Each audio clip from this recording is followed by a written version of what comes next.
Okay, here we are, RepriceIt.com. I'm excited for this one. RepriceIt is a legendary repricer, possibly the first automated Amazon repricer. It goes back to, I believe, at least 2005. It has a reputation of being among the simplest repricers, reputation of being the most reliable, and among the cheapest. So let's see if RepriceIt lives up to its reputation. As we go through this tour, what I'm going to be looking for is, one, is it intuitive? Is the onboarding process really simple? How quickly can I just get up and running? How much do I trust the features? How ambiguous are they? Or how much do I trust that what I'm telling it to do, it's going to do exactly that? A lot of uncertainty surrounds a lot of features and repricing tools, and it leaves you with the feeling you never really know if your inventory is getting repriced exactly the way you intend it to because of the complexity. And so because RepriceIt is known to be simple, I'm really hoping we're going to go into RepriceIt and find out that everything is extremely clear and there is no uncertainty as to how our inventory is getting repriced. I will say I've signed up for RepriceIt once before. I didn't go nearly as deep into it as I am right now, so we're basically seeing this for the first time together. Okay, so I did sign up for an account just before going on camera here. So we're all logged in, and it says, welcome to RepriceIt dashboard. Need help? Check out the support portal. So what I'm looking for right now is there a clear step-by-step linear process to get started? So check out our getting started guide. So I like this. So we can click on this, and we have a getting started guide. It looks like there's 6 simple steps to get you up and running. I like that. A lot of repricers just dump you in their tool and don't explain anything. So this is kind of cool. It says log into your account, review your default global repricing settings, experiment with different pricing settings on the repricing settings page, etc., etc. Okay, so all this is pretty cool. And then it looks like we have a bunch of support articles, and I think that's really important, particularly if you're newer to Amazon selling, you just don't understand how this stuff works. It can be a little overwhelming. So it looks like there's like 17 FAQs. Okay, so all that's very cool. So let's go back to the main page here. And we have the process step-by-step to get started, which again, I like. Okay, let's go back to the main page here. So let's just figure out, again, we're not a whole lot of guidance here. We got the 6-step process, and it said, you set the templates. It said, you set your settings, and then you, I forget what else it said, but let's revisit it very briefly. Log in. Okay, we got that. Review your settings. Okay, so interest is review repricing results online by clicking the repricing reports link. Okay, so all this is pretty straightforward. Okay, so now we're left to fend for ourselves. We got a little bit of an outline as to what to do, but we're still not totally clear about how we actually get the process of repricing our inventory. So I'm just going to click on the next tab, which is reprice it now. And I guess this is the button you push when you actually want to initiate your repricing. We're not there yet because we have to set some settings. So let's go to the next one, repricing settings. I'm assuming this is where, well, maybe not. It looks like it says select the link below for your repricing. Okay, so we don't have any templates. This is blank. So now I'm thinking we might have missed a step. So let's go back here, create a new template. So I'm guessing that template is what they call repricing rules. They go by different names in different repricers. Rules, I guess RepriceIt calls it templates, I'm guessing. So let's name our repricing template. Let's call this one poorly ranked book. So let's just set a template that applies to books that are very, very poorly ranked. And let's just go from there. Okay, so this template is we're going to go FBA only for this one. And you want to assign specific SKUs. Looks like we have merchant fulfilled and FBA, so you're competing against everything. Or this template will only apply to merchant fulfilled, or this template will only apply to FBA. Or there's an option that says I want to assign specific SKUs to be repriced by this template. So maybe we'll get back to this later. To assign SKUs after creating this, click the assign SKUs link next to your new template. Okay, so I think I understand what it wants us to do there. Okay, so template criteria. So now it's like we just set some rules. This is basically how all our pricers work. You just, you create like a group that has a bunch of rules within it, and you say, hey, when these attributes apply to this inventory, set the prices this way. When these different attributes apply, you set the prices this way, etc. So this is all pretty straightforward so far. So listing date range. Looks like this is where we set rules based on, or we apply this template to only certain inventory ages. So in other words, 1 to 120 days old. That's what this template's going to apply to. Sales rank range. This template will only apply to, since we called this poorly ranked books, let's just do 1 to 6 million, or we'll say more than 6 million. Okay. Price range. Now I'm a little bit confused by this. Does price range mean this is the minimum and maximum price? In other words, the new prices will always stay within these boundaries, or does the price range mean that this template will only apply to inventory that is currently priced between these prices? I'm not really sure. I'm going to leave this blank because it's not clear. And I also am not clear why. You see how there's this question mark with this little dialog box that pops up next to certain features? Why does that not exist here? Because I have a major question as to what this means. And again, I'm not a new seller. So any repricing tool that causes sellers that have a little bit of experience to wonder what the settings mean, that repricer has work to do. In other words, that repricer should go back to the drawing board and make things more clear. So I shouldn't have to wonder what this means. So don't like that at all, but we'll overlook that for now. So far, RepriceIt is pretty simple, living up to its reputation. So condition will apply this template to, let's just say, all conditions. Okay, so the one thing I'm wondering is, can you set a repricing rule based on same condition or better? You know, maybe I only want to apply reprice my like new condition offers against other like new offers. Hopefully we'll get to that later. We haven't gotten there yet, but that would be a question I would have. I'm also wondering if you can reprice the different templates based on category. In other words, I'm going to reprice my books totally differently than my, my grocery items. So is that an option? I still have some questions, but hopefully this will all become clear here in a second. So I'll click Add Update Template, and then it looks like we have our template right here that we just created. Okay, so that's cool. So still a little bit clear. By the way, RepriceIt also has a reputation of being a repricing tool that has not updated itself in like pretty much since it was founded, like 20 years ago. So which I don't have an issue with that at all. Like, design is not going to be a determining factor in what repricing or choose. It's only going to be the features. But you notice here, the design, the layout, the user interface is a little bit, basic, but that's fine. That's fine. That's not a complaint at all, actually. Okay, so delete template. Okay, so view edit pricing settings. Not really clear what that means. So let's just continue on the tabs here. So it looks like there's also a tab for repricing settings. So let's click that. So, okay, so repricing template settings. These settings only apply to your repricing template poorly ranked books. So the first question I have is, why are there 2 pages of settings? You notice we just went through a page of settings, and now there's a second page. And even though RepriceIt so far is simpler than any repricing tool that I've used so far, I have to wonder why it separated the settings into 2 pages. That seems unnecessarily complicated. Not a major grievance, just kind of weird. Like, I'm trying to figure out what's the difference between the two. Why is it split between 2 pages? I'm not clear on that. Maybe this will become clear as we go on. It's just a question I have, so let's just get started here. Okay, so for this template, compare your new items only against other new items. So definitely checking that box. Compare used to used, definitely checking that box. I like that. I like these dialog boxes that tell you exactly what each feature means in case you have any uncertainty. Okay, exclude acceptable competing offers. You're basically just saying, hey, don't compete against other any items that are acceptable condition. I'm going to uncheck that because I don't really agree with that one, but I understand why people place value in that. Exclude just launched offers. So these are sellers that are brand new. I see why people would want this. I'm going to go ahead and uncheck that. I don't necessarily think that's useful for me. Exclude competing offers with a seller rating below. In other words, if sellers have low feedback, don't consider them competing sellers. Don't compete against their offers. I'm going to go ahead and include all because I don't think that's useful. Okay, next up, minimum allowable price. So I guess my question is this the minimum or maximum price that will ever get repriced at? In other words, will always stay inside these boundaries? Are you basically telling RepriceIt never price below this amount? I think that's what it's saying, which would kind of resolve the question I had on the last page, which is, what is that price thing? It didn't make any sense to me. So minimum, maximum, I think it's saying these are the upper and lower bounds that are possible. And if it will never reprice anything below these or above these amounts. I think that's what it's saying. And then it's saying default price to minimum allowable price when price is below the minimum. So basically, if the other rules say price at $9, it'll default to 10. I think is what it's saying. Okay, so that makes sense. That's very cool. And probably this will make sense, but if you click here, let's just ignore that. Okay. Maximum number of competing offers to compare against.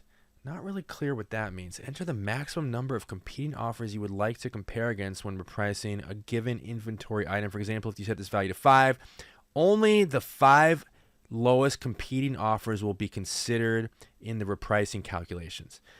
I don't really understand what that means. I think it means, given all the criteria, if the lowest price offer is outside of the lowest 5, in other words, if you set this to 5, it's outside the lowest 5, it just won't reprice it.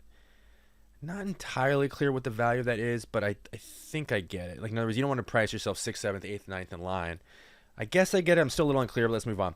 Reprice new items when there are at least this many new competing offers.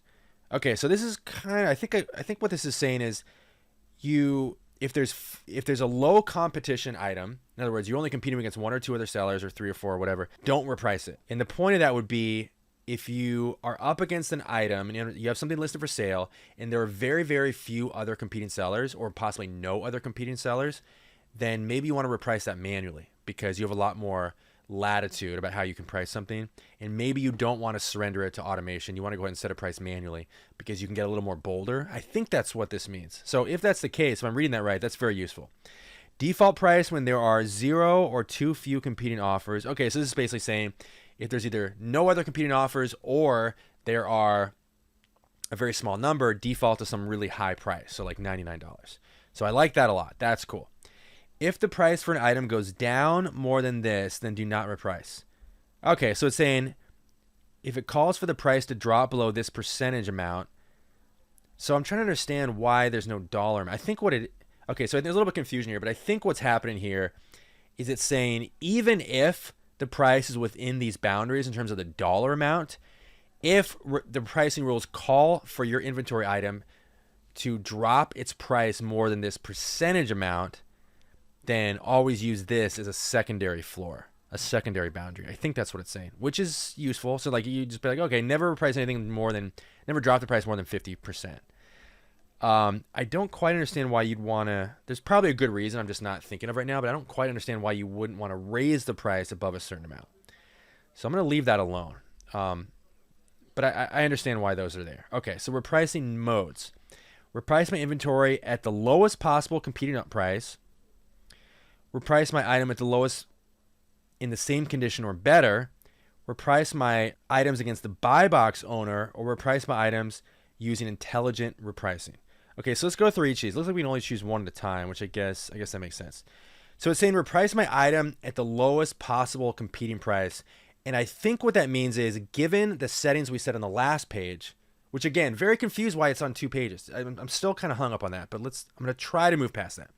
So it's saying, remember we set like only compete to FBA offers.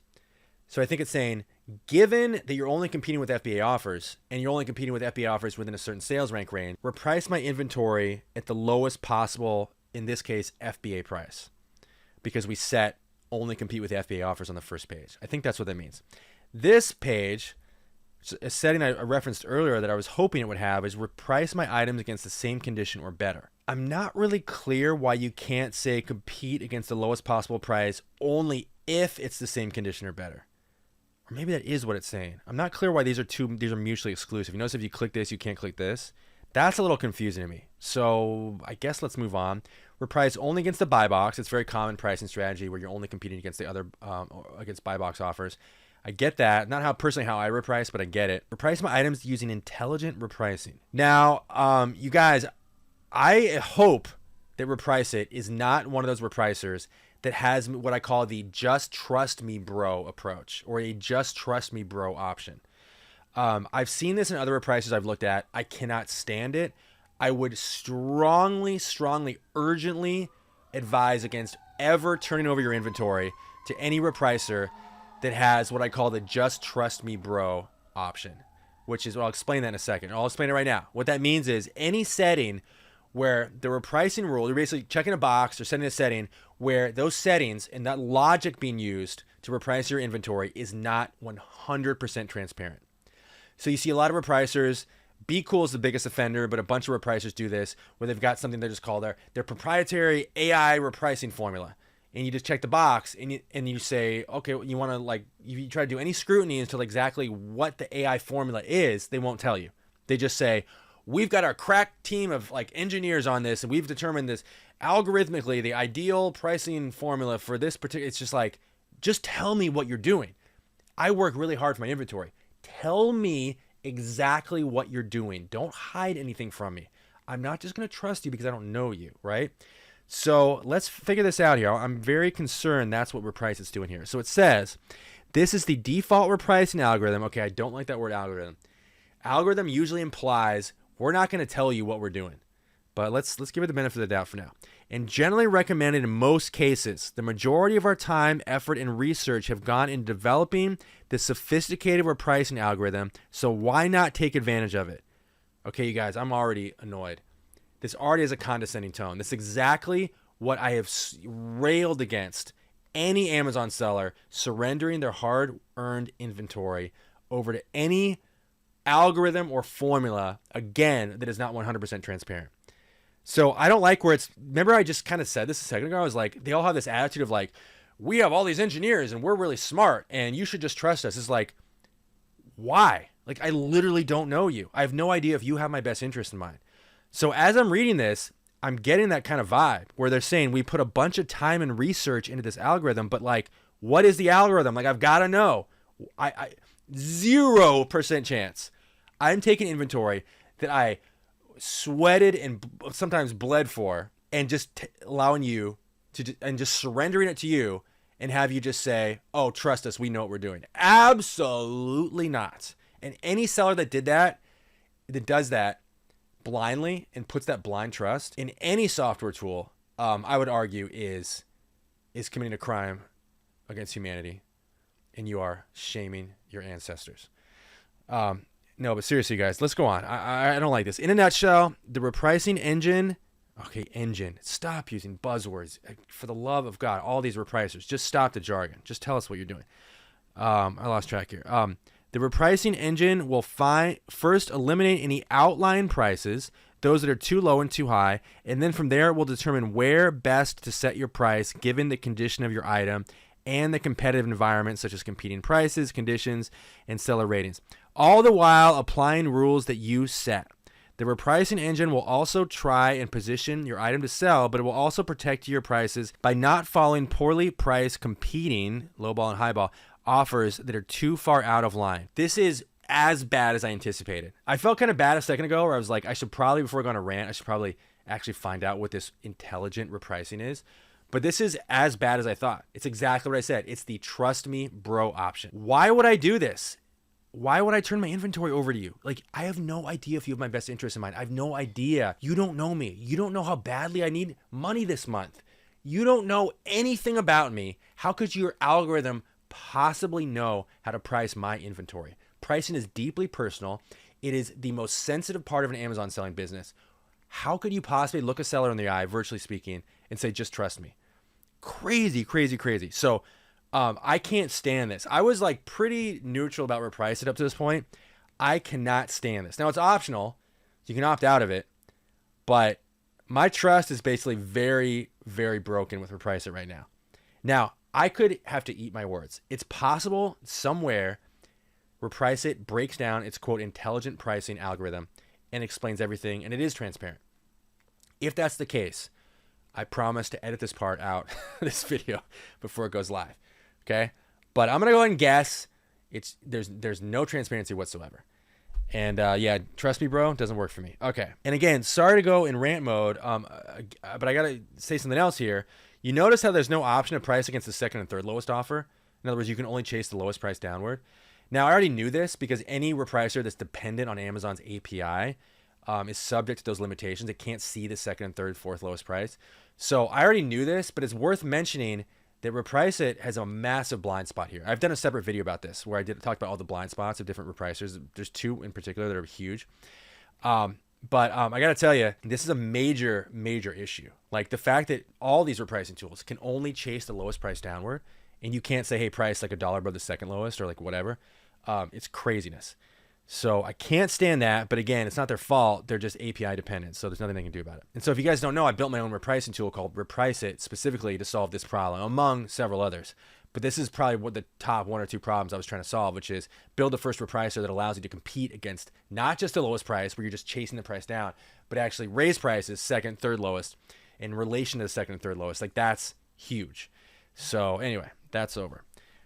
Anyway, I'll stop talking about that. But okay, so next option here, do not reprice items with a sales rank above. Okay, so this is kind of weird. You guys remember on the last page, we already set the sales rank parameters. We said have this template apply to sales rank between 1 and 6, or yeah, 1 in 1 million and anything else, anything above 1 million. And so what does this mean? Do not reprice with the items with a sales rank above. This doesn't make any sense because we just did this.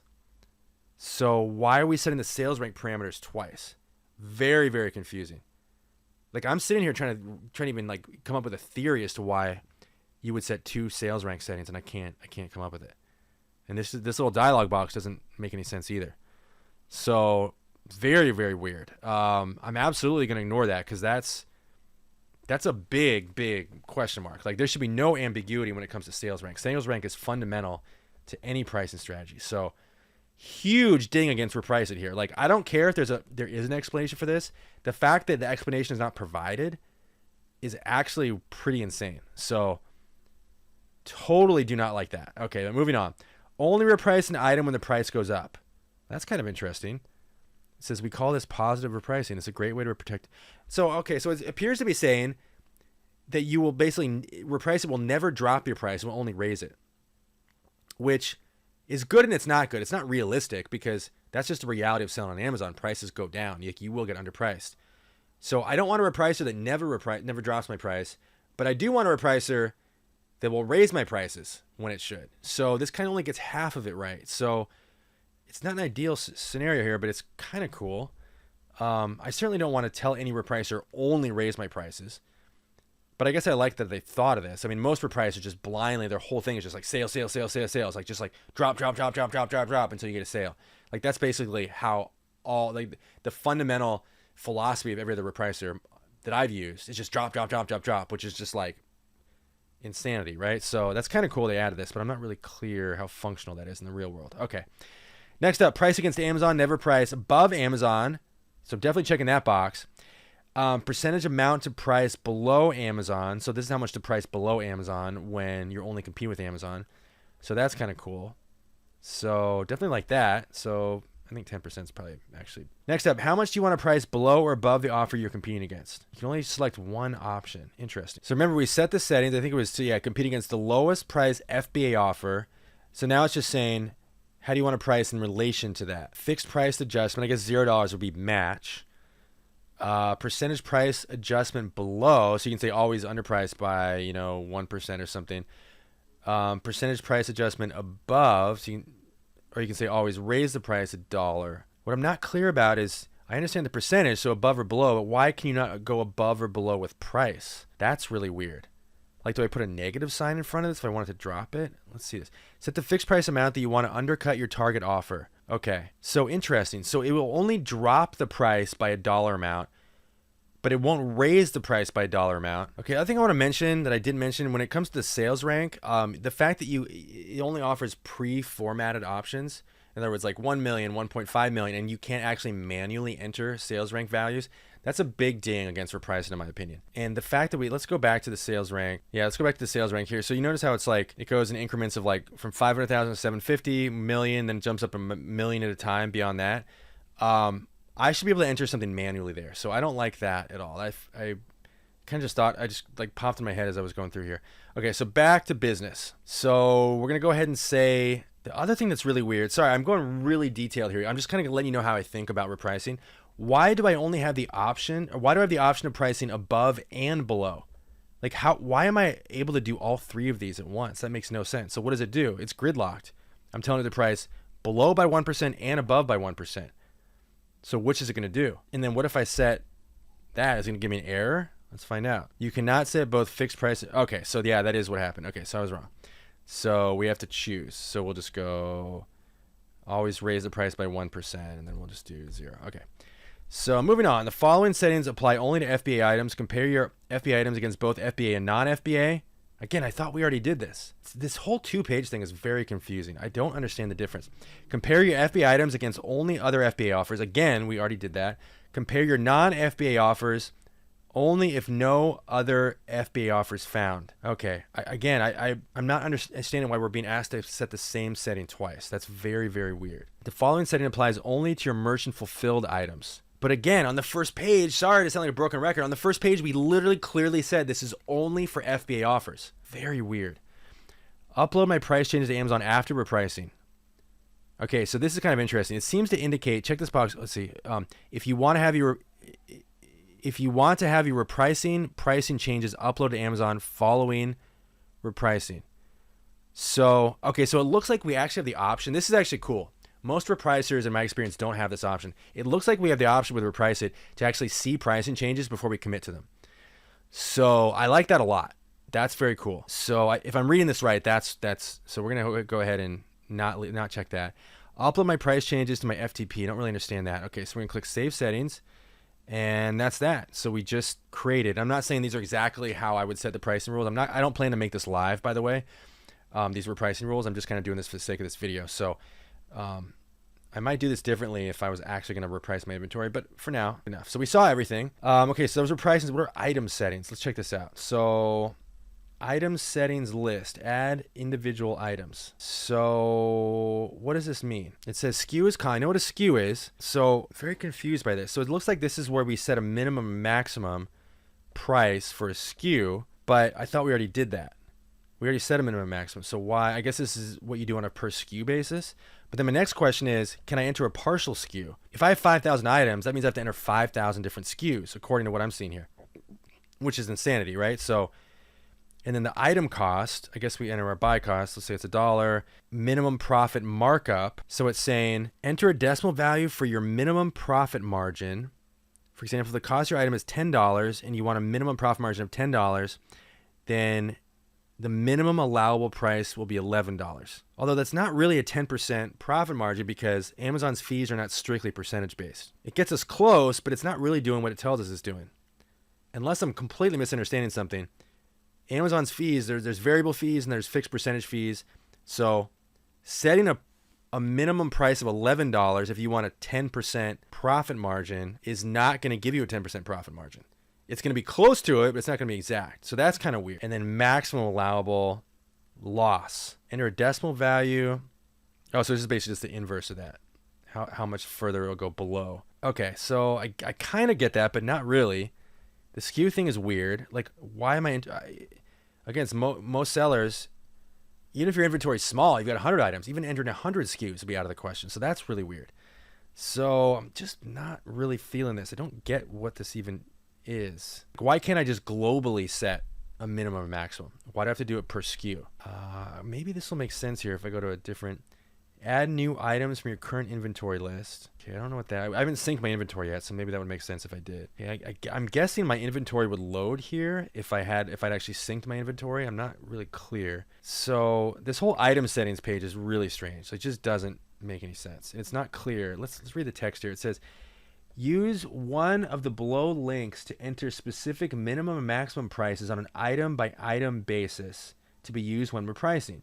Please note these settings are optional, but will take precedence over the global repricing settings used to reprice. Okay, so I do understand that. So it's basically saying there may be certain inventory items that you want are a little more sensitive, and you want to set minimum maximums that override the global settings that we just set.